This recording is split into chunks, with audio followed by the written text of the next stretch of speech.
الرحمن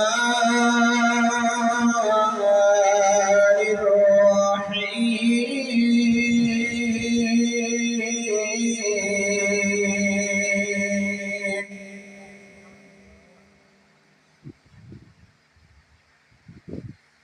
وإذ قال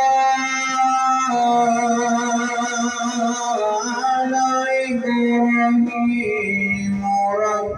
اجعل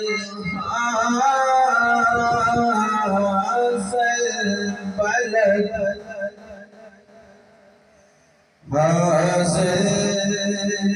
البلد آمنا واجنبني وبني أن نعبد الأصنام رب إنهن أضللن كثيرا من الناس فمن تبعني فإنه مني ومن عصاني فإنك غفور رحيم ربنا إني أسألت من ذريتي بواد غير ذي زرع عند بيتك المحرم ربنا ليقيم الصلاة فاجعل أفئدة من الناس تهوي إليهم وارزقهم من الثمرات لعلهم يشكرون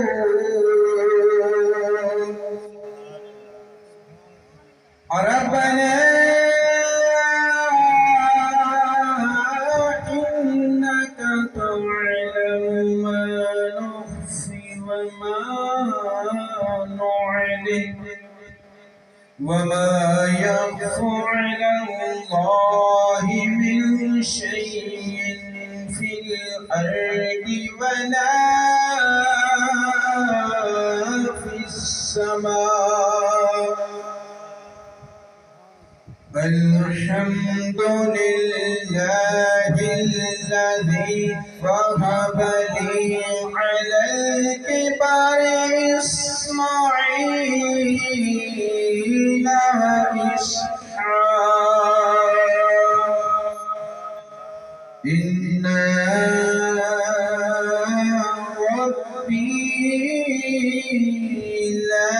لسميع الدعاء رب اجعلني مقيم الصلاة ومن ذريتي ربنا وتقبل دعاء ربنا اغفر لي ولوالدي وللمؤمنين يوم يقوم